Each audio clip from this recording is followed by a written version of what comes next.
Gentle and Classical Preschool. Here is all the organization that we found really helpful. Okay, the very first thing that I did was just to get one of these big binders and a whole bunch of clear plastic page protectors. I, as you can see, printed out a lot of material, and I probably should actually divide this into two different binders, but I had one on hand, and so I just made it work. But here's what I did. I printed out the pages and kept the ones that I thought would be more helpful for reference later on, like a book list, so that if we move or something happens with our books, then I can see which ones we need for this program itself. What I did also that was organizational and helped me was I went through and highlighted the ones that we had so that I knew which ones we would have to pick up somewhere else or substitute other books for. Here is the next thing that was the most helpful, and that was that I printed out each week's paper. And in the clear plastic page protectors, I was able to insert all of the memory statements for that week along with that paper. And this was just very helpful in organizing because it meant that every week I didn't have to dig through each category or look at the labels on the bottom to find in a whole mess of papers which ones we needed to use. Instead, they are all right there. And then after I'm finished with them for the week, I just tuck them back into the page protector and they are ready to go whenever we want to use them again. I do have a review coming out about how this whole program worked for our family, and so I won't say anything that's review-like today, but I do share in there what we do plan on doing with this program in the future and what we don't plan on doing with it. Yeah, so it kind of looks a little bit like a lot of paper, which it is, but it still was much easier to handle just divided into the weeks rather than in a big pile of things. So I printed double-sided, and then in the same page protector I had this. We did end up doubling up on the weeks, and there are only 26 weeks, so it was 13 weeks to get through this whole program. I share more about that in my review video, but that means that because it was double-sided, I could also just have everything in this one page protector that we needed for 2 weeks in a row.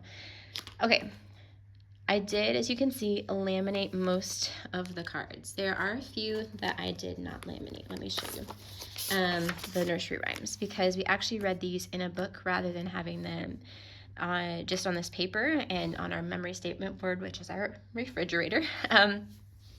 So I didn't actually need to have these handled by the kids, so I didn't laminate those and use money for that.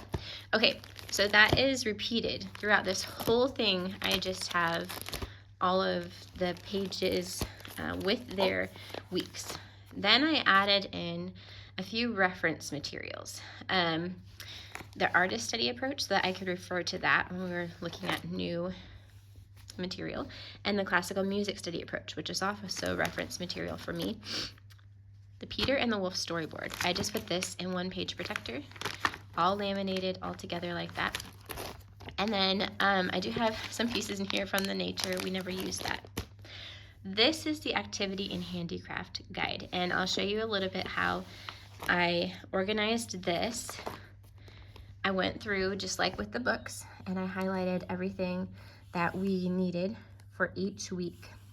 I will say that we didn't do most of the handicrafts, and so I wish that early on I would have gone more carefully through the material and actually decided which ones to do, rather than just assuming we would do all of them.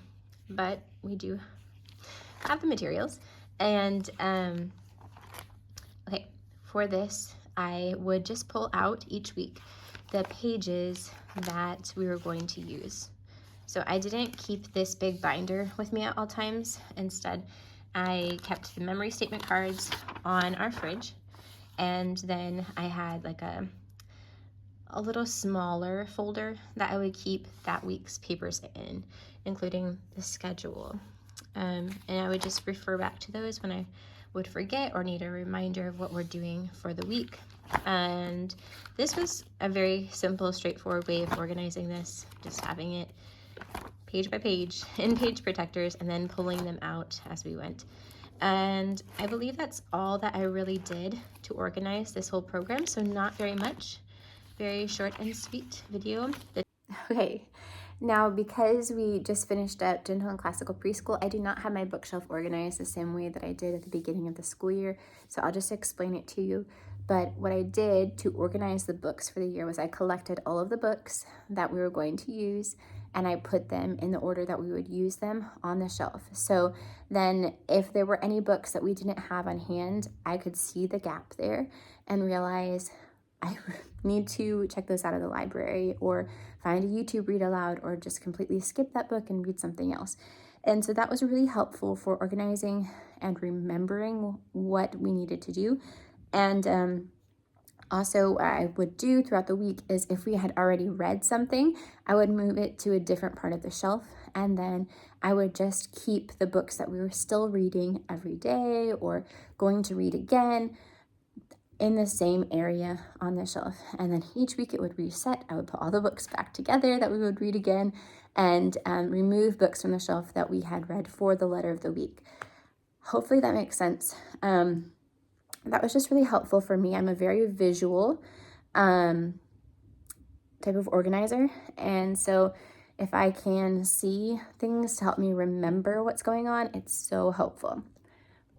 Hopefully this video is helpful to you. If so, give it a thumbs up and leave your comments for any other tips that you have for organizing Gentle and Classical Preschool. Stay tuned for that review video. And in the meantime, you can check out some other preschool videos of other resources that I recommend right here. Thanks for joining me today. See you guys next time. Ciao.